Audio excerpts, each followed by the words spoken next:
Welcome to Atlanta Housing Unlocked, a podcast about creating equitable, affordable housing, elevating people, and transforming neighborhoods in the city of Atlanta.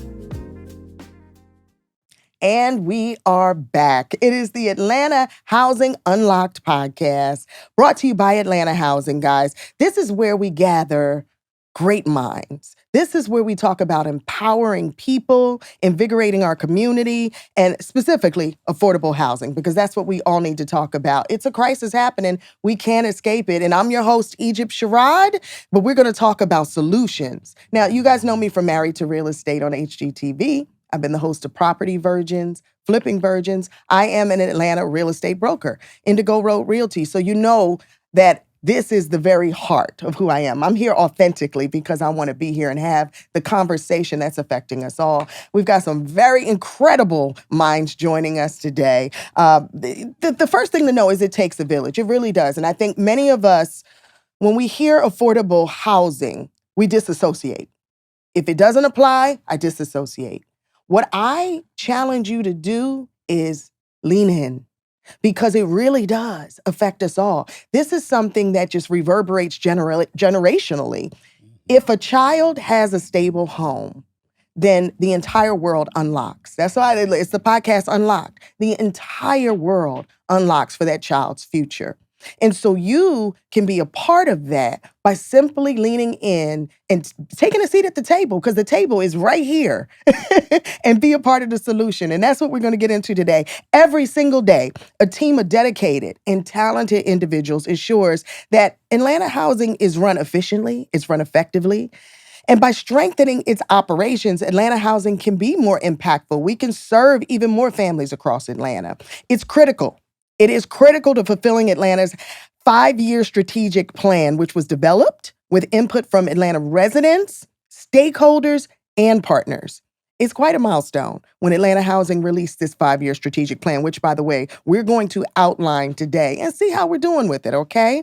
But the plan covers more than just housing. It also explains how the agency shows up in the community, how they partner, how they build better lives for residents. And in order to do all of those things I just talked about, Atlanta Housing's team has to ensure that the management of the agency is centered on better serving its residents. And so leading that effort is the COO, Terri Lee. And Terri is the Chief Operating Officer of Atlanta Housing. She previously served in the City of Atlanta's Department of City Planning. And after 14 years of leadership, Terri was appointed, y'all get this, as the CHO. I love saying that, right? She's the head CHO in charge. She was appointed. I'm gonna use that. And that, right? I like that. will. I like I know you that. will. Don't worry, I won't copyright it. You can use that. Chief Housing Officer is what it stands for. And she was appointed by former Mayor Keisha Lance Bottoms. As CHO, Terri galvanized 5 city housing agencies to collaboratively produce thousands of affordable units, deploying nearly $1 billion in public funds.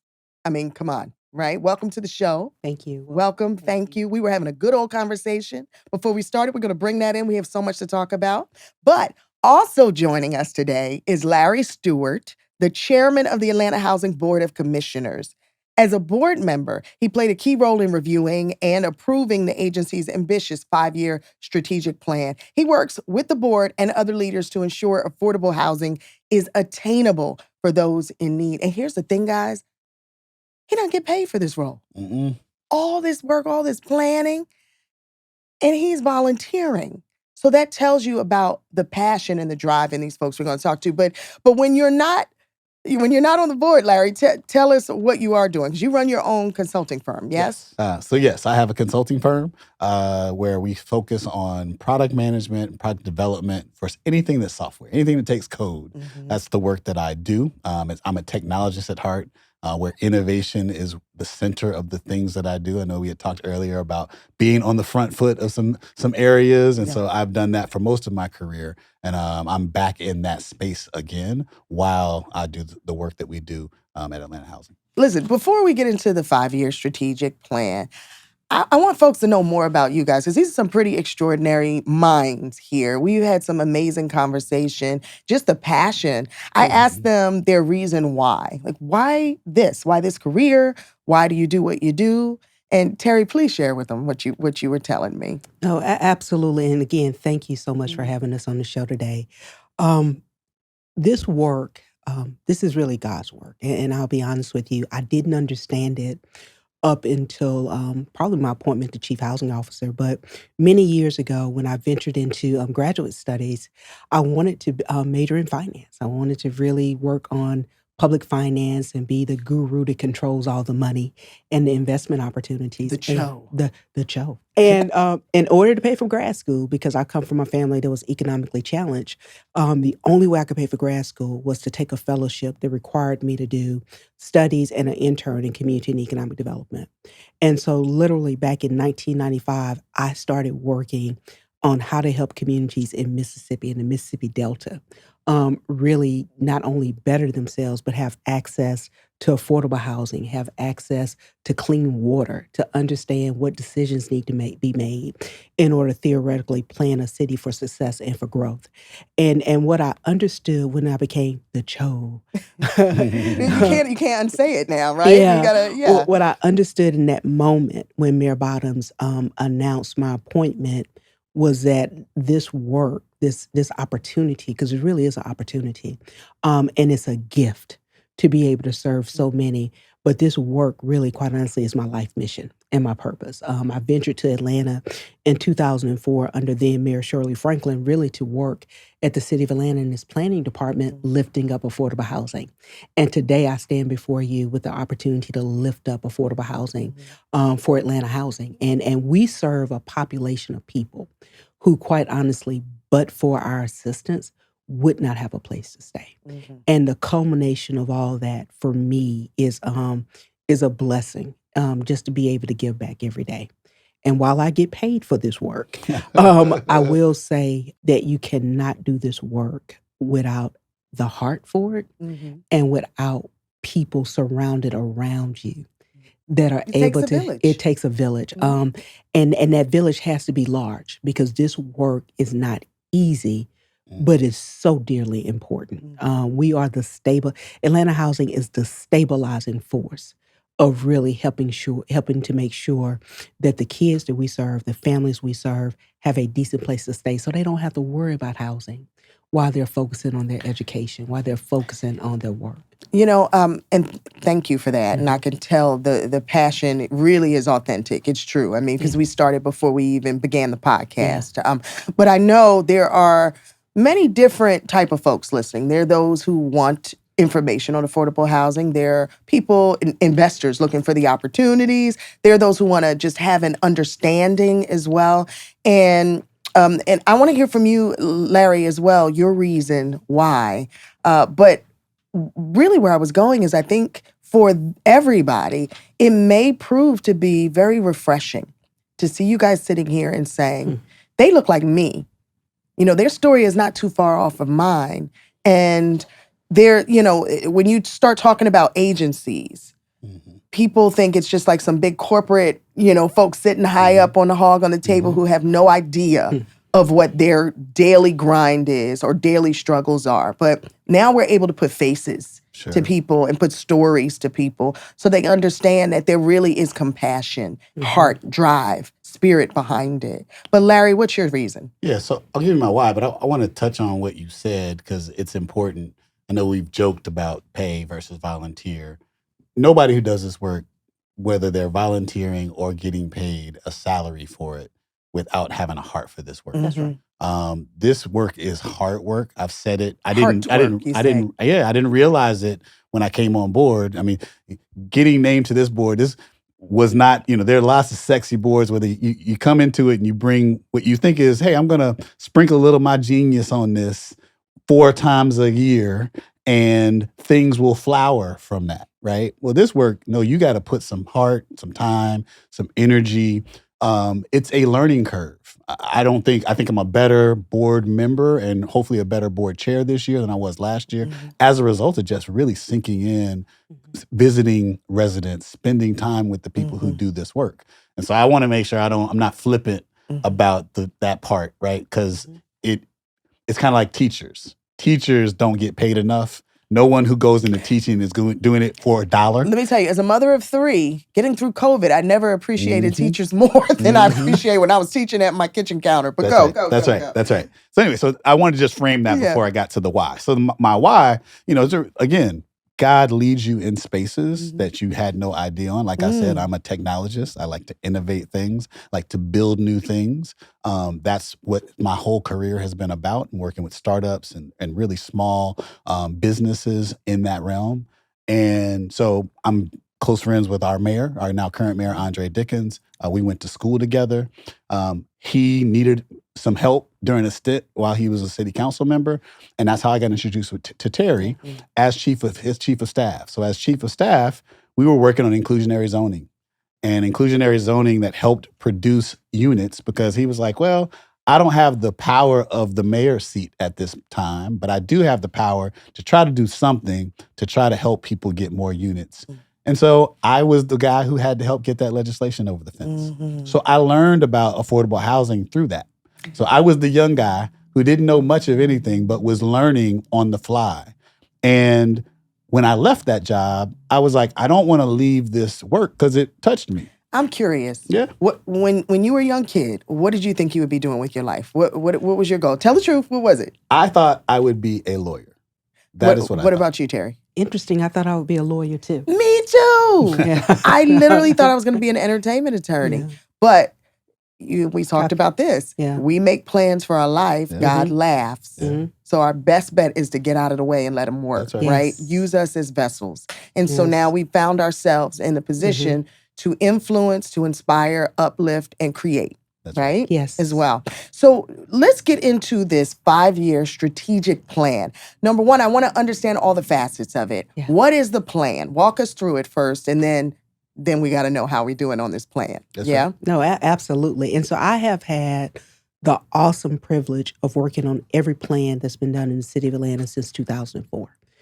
Great housing in great neighborhoods, affordable workforce house implementation plan under Mayor Shirley Franklin, the Invest Atlanta affordable housing strategy under Mayor Reed, the One Atlanta housing affordability action plan under Mayor Bottoms, the implementation strategy that Mayor Dickens is moving forward, and now, of course, Atlanta Housing's plan. And I will tell you, the beautiful component of our plan is that it not only looks at how we can be hyper-focused on creating more housing opportunities, but it really has people at the nucleus of it.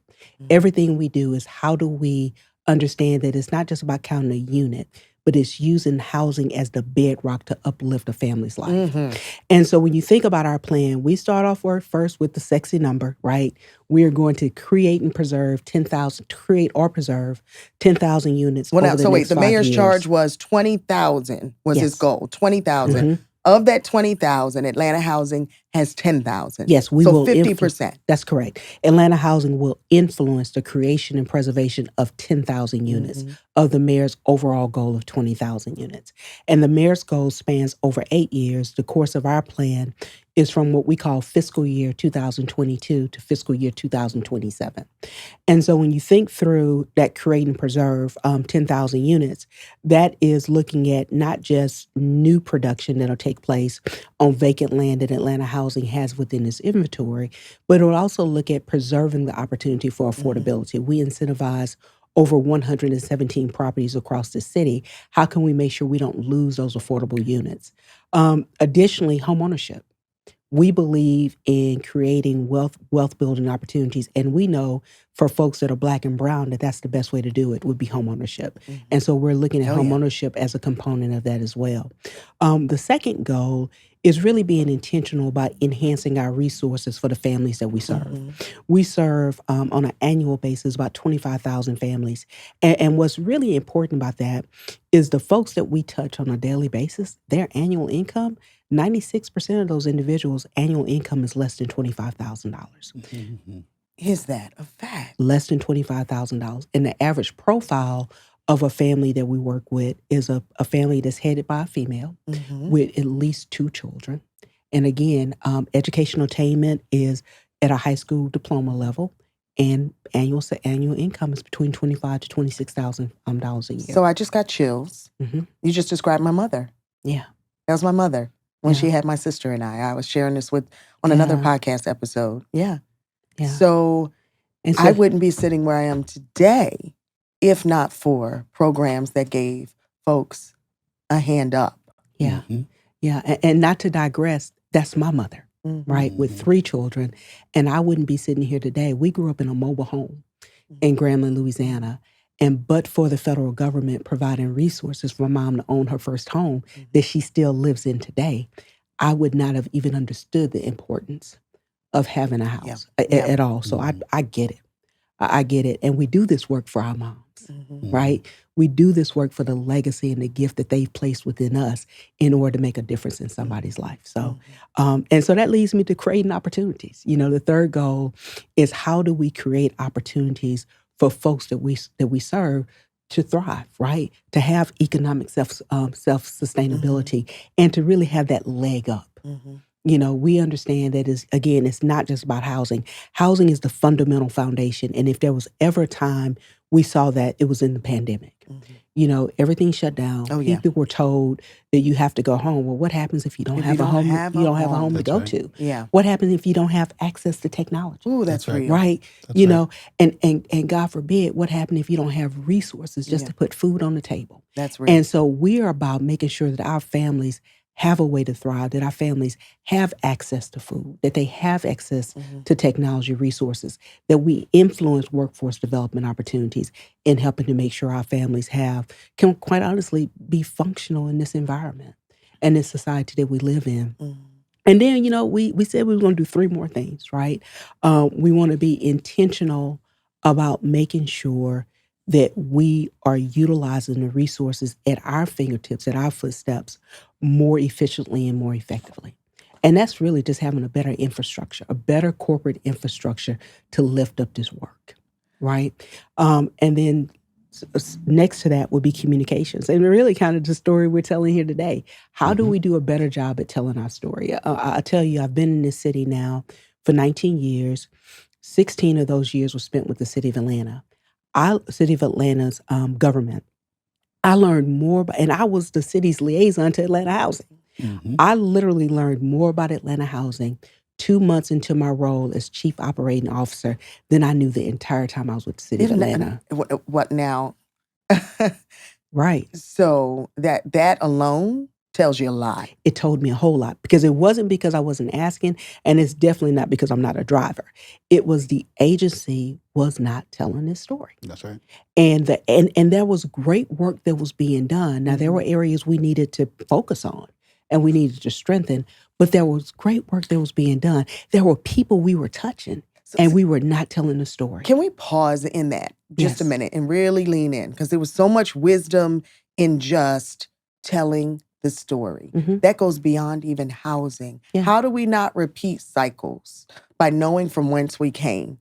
Right? Yes. How do we raise up people, our next generation, to be better than what we are now from knowing from whence we came? But if we don't share the stories, then how do we get to the glory?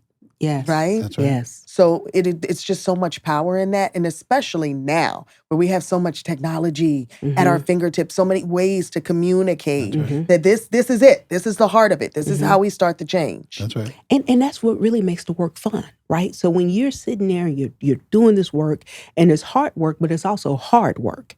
And when you're doing this work, if you're lifting up a development project and you're never seeing a mere mention of it or a thank you behind it, that does something to your psyche. You start to feel like it's... You start feeling like it's not important and you're not making a difference. And from a humanistic standpoint, we all need to know we're making a difference. Yeah.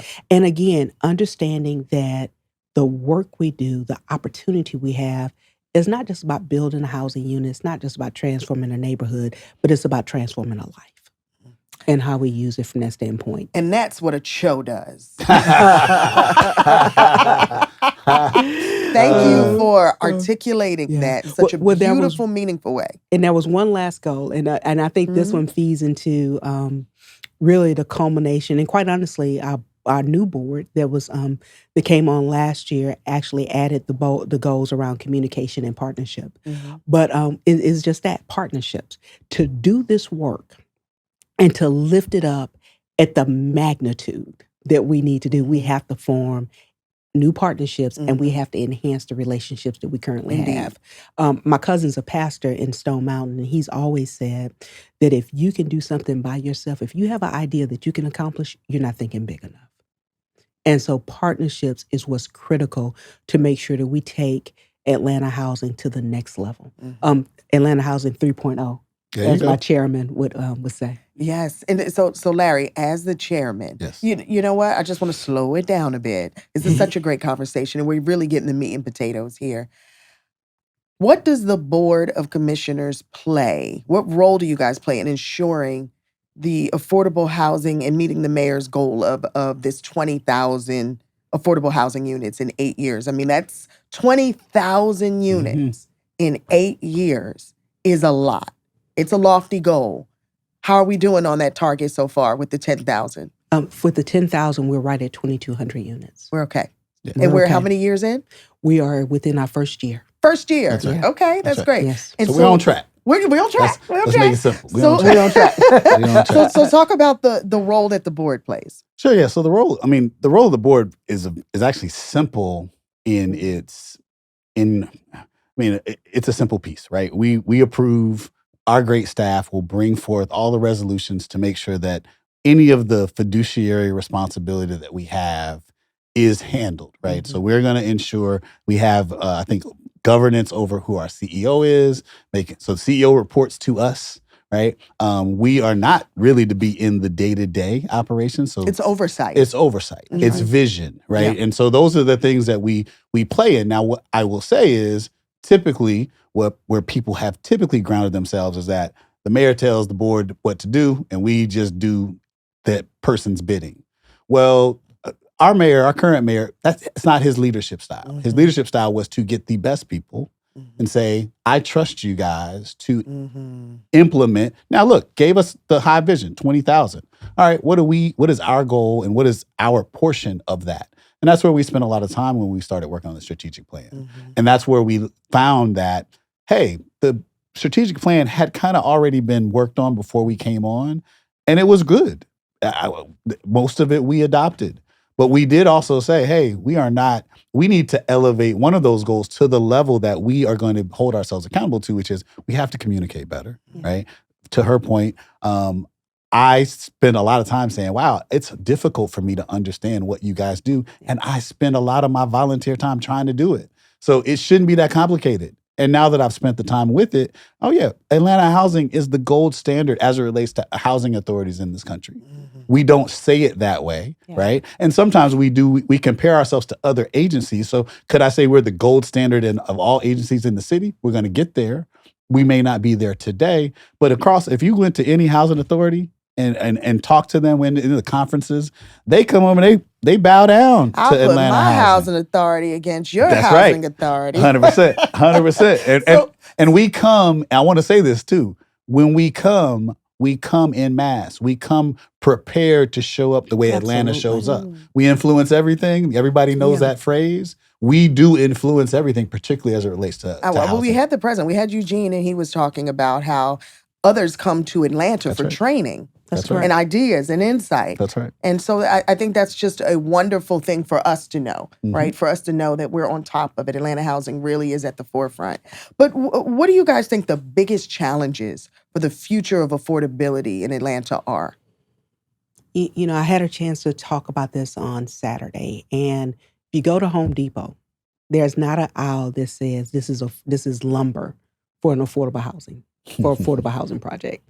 That lumber is going to cost the same, whether you're putting it in an affordable housing product or whether you're putting it in a market rate product. And in this environment that we're in, with interest rates literally skyrocketing out of the roof, I don't need to tell me. Yeah, I think one of the biggest challenges for us and opportunities is how we last through this market. And when I say opportunities, right now investors are not investing. And the only thing you'll see a lot of commercial projects that will be on the shelf. Mhm. And while I don't think we're at the level we were in the Great Recession, I do think we're going to have to be more creative and innovative as to how we create affordable housing opportunities. I mean, was it COVID that started the perfect storm, or was the perfect storm brewing I think before COVID? I would say it was brewing, and I can say that just from the work I led as the chief housing officer. We were just we're in a challenging environment, and we were in an environment where the market was actually driving Yeah. the cost. When you think about the rental market in Atlanta, I was speaking with my good friend Clyde Higgs, and the Beltline. The Beltline is a pivotal transformation effort for this city. But when we look at the east side component of the Beltline, we still have work to do to make sure we create affordability. Sure. Because it skyrocketed before we had the right policies in place to protect affordability and to protect the right. And so I think, so it was already skyrocketed. The pandemic, in my opinion, gave affordable housing its conscience, right? Because that's when people started seeing. Oh, I like that you said that. Across Yeah. the country, people started seeing that we have a fundamental problem and we're not looking at housing as a human right. Yeah. A fundamental problem. So you've got inflation. Mm-hmm. You've also got population growth. Yes. Because coming out of that, a lot of people from the North and from the West said, why am I paying so much to live? That's right. I don't even need to go into the office anymore. Mm-hmm. So they moved to the Southeast region. And meanwhile, folks living in the Atlanta area want to get out on 285 with signs that say we're full. Mm-hmm. We're full. We can't even afford it. We're full. That's right. That's right. But welcome to Atlanta. I think welcome. I think there's a T-shirt. That's right. It says we full. That says we're full. Listen, for me, as a real estate broker, obviously we love the growth. We do love the growth. But even we are experiencing it because there aren't houses to sell. Yeah. There aren't property. There's just not enough, right? Yeah. So then you start seeing bidding wars That's at right. every price point. I had a client last year who paid over $200,000 more than asking price. Mm-hmm. Not that they could afford it, but they needed it for their family. They had 5 children. It broke my heart. Yeah. But that is where we found ourselves, just to get someplace with good schools. Sure. Well, I mean, I think you bring up an interesting point. So we joke about we full, right? But Atlanta really isn't full. It's really lots of land that can be developed. And I think the point that was made is that it's difficult in the space of affordability. Yeah. With interest rates, with the cost of the supply chain and how it's driven up things, that the creative uses, as I've seen the difference between how a deal was put together well before I got here, 2 or 3 partners could put money in a deal and manage that process. Today, we're trying to be creative and innovative about 12, 13 partners. And if one of them pulls out, the thread of that can halt a project that really needs to be done and really needs to keep pace with all those people that want to come to this city. So there's space for them. We own land. We're trying to utilize that land. Right. The problem that we have right now is that it has become cost prohibitive to really do that in a way that serves the need that's there. Sure. So we've got the government funding. What are some alternative forms of funding, Larry? Well, we are going through lots of things. So we're tapping the philanthropic community. We're tapping nonprofit. We're tapping government. I've started to communicate, and I think this spoke to that last goal that Terri was mentioning around partnerships, that sometimes we think of the partnerships as simply, hey, I want you to help us with curriculum, with training, lots of areas. We're now basically saying to the Coca-Colas and the Deltas of the world, hey, guess what? This affordability issue affects you, affects your workforce. And so guess what? We don't need book bags, right? We do want them. So I don't want to. Thank you. I want to throw that away, right? I want thank you for the book bags. But I want to say, but there's also 10 million and 20 million that we need in this capital stack, right? And so we need to make sure that it's clear to them on how that benefits them in the long term, and that those things that we've typically allowed to be the things that we give thanks for from those kind of corporations, we're like, no, well, there's some root cause issues that we really need your help on. Yeah, these big companies, you want to attract good talent. That's you right. want the talent to stay. And that's why they're here. And feel comfortable and nurtured by the city. They've got to be able to afford to live That's right. here. Yeah, so it reverberates That's right. throughout everything. But we also want the big companies to hire our folks. That's right. Yeah. That part. And so when you think about, and this is what I think about every day. If I'm thinking about 20,000 units, Atlanta Housing having the opportunity to influence that by 10,000 units, that's 10,000 families, right? Those families, I want to make an opportunity for those families to elevate themselves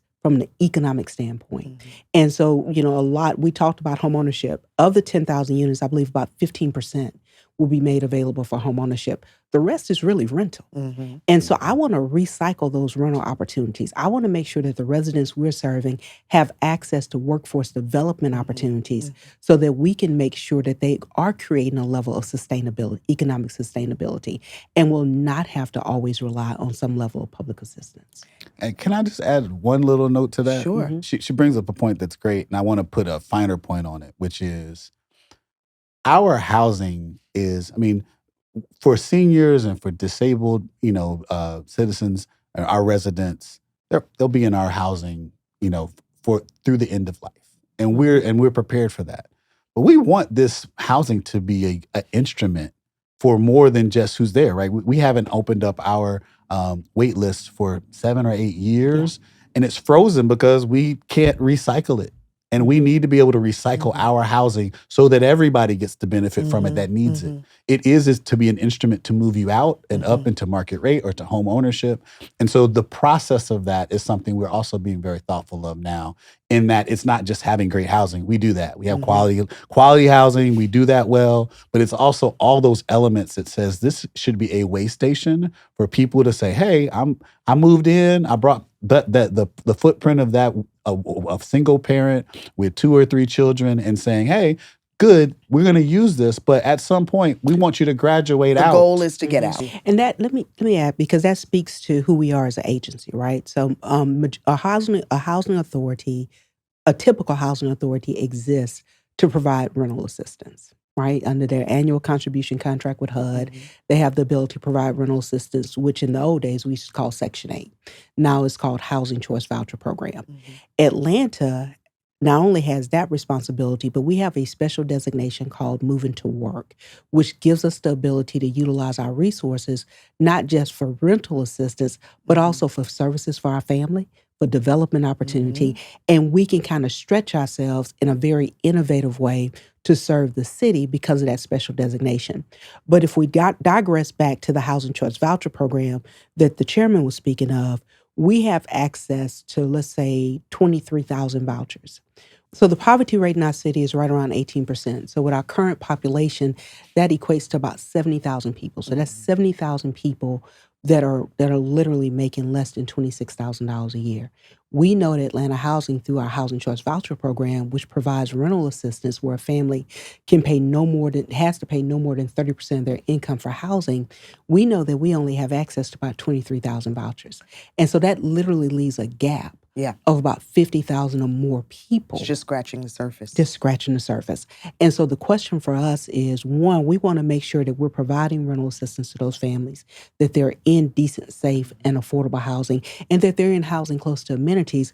But we also want to get them to a level of self-sufficiency so they can get off. So they can cycle out of the program, and that we can help the next family. Because if not, if we're not making sure our families have a pathway to success, then we're literally just serving the same families over and over again. And it's not to graduate a family for the program so we can say, so long, see you later. It's really so that we can help make sure that we're able to help the next person, and that we continue to keep you in the Atlanta Housing Alumni Society, right? We're not going to leave you, but we need to be able to provide the rental assistance to the next family. Sure. And what do you want to add to that, Larry? Yeah, I would just say that I think when you started this, you said, well, what does the board really do? What role do we play? I didn't say it like that. Yeah, you didn't say it like that. You didn't give me a nickname like Cho. But we'll talk about that after the show. I'm the Cho. Yeah, I see. I got it. I need something I can. You're the Cobb, chair of board. I like that. Let's work on that. It's not as powerful as Joe. I get it. Because you put some bass in your voice when you said Joe. So let's get to the heart of the matter for us and what we do, and that is that so it's important to understand that I think when we talked about innovation, Atlanta Housing, the first housing developments were in Atlanta. So Techwood and University Homes, Techwood for whites next to Georgia Tech, University Homes for blacks by the AUC Center. That was 1.0, what I call 1.0 of housing, right? And that was adopted across the country. 2.0 was changing Techwood into Centennial Place. Sure. So putting in different income levels, all the things that a neighborhood needs in the same place. That was started as 2.0 and has now been the model that has been modeled all over the country. What I think 3.0 is, and where I think as a board we want to start leading from a vision perspective, is that there's a neighborhood health component that must be included. Because I think we got it. We can build on a plot of land what's necessary in order to have safe quality housing. Why we need partners to work with us is to say we need a school in that area, we need a bank in that area, we need a food desert to be solved, we need safety plans, all those things that make a whole the neighborhood. Actual community. Yeah, because where we serve, typically, if you just take some of these health indexes, are neighborhoods that are considered unhealthy. And so if you just put one piece into it, yeah, it'll be great for 5, 10 years, but 30, 40 years of disinvestment or no investment means that we'll just be repeating this cycle over again. When you say unhealthy, do you mean the type of establishments that are around there are just unhealthy? I mean unhealthy. Or do you mean unhealthy mean it does not sustain a community? It does not sustain a community. Meaning I don't have access to fresh, healthy food. I was just talking about doing some volunteering this morning at a place called the Grocery Spot, which gives food. But they're there and they exist because there isn't a Publix or a Kroger or any kind of healthy food around them. And for people who at that income level that we just talked about, I mean, car may not have it, right? Walking, trying to get to those places. If you're disabled, if you're in a wheelchair and you're trying to get to healthy food, and just the cost of food, right? I mean, you can see, we've just talked about inflation. So think about what that looks like when milk and eggs and the $10. Right, exactly. Bacon, all the things, right, that we enjoy, they cannot enjoy in that same way unless you provide those things in a place that is connected to transit, connected to a neighborhood, having health, education system, having good schools. I mean, those are things we sacrifice. A lot of those things they've been sacrificing and have been disinvested for so long in the neighborhood. And so I'm just saying the neighborhoods where we have land and where we serve, we need to make sure we go the extra mile. And I want that to be a part of our charge, and not that we say we put our piece in, I hope y'all got the rest, right? No, we need to be partnership and working with partners to say, you need to make sure that these are included in what we're building, or else we will lose the value of what we built. So I think, number one, you guys did a phenomenal job of really defining what that 5-year strategic plan is and helping us to apply it, to understanding, apply it to our own lives. But also you hit the nail on the head. Affordable housing is a human rights issue. And I think if we look at it that way, especially in this country where we're always helping other countries, we're paying our tax dollars to lift up other folks and save them. We need to save ourselves. That's right. Right? That's right. It is a human rights issue, and I'm just so glad Atlanta Housing is at the forefront of it. I want to thank you guys. Larry, thank you so much. Terri, Thank you. we had some good conversation today, but it doesn't have to stop here. I want you guys to go online, follow on all the social media platforms at Housing Atlanta. Leave us feedback. This is for you. It truly is for you. We want to hear what your thoughts are. We want to hear what you want to learn about. We want to explore. Who else do you want me to talk to? What are the other topics that you need to learn about? As always, for more information, for programs and resources, you can go to atlantahousing.org. We want to thank you for listening. Thank you for watching this episode of Atlanta Housing's Unlocked.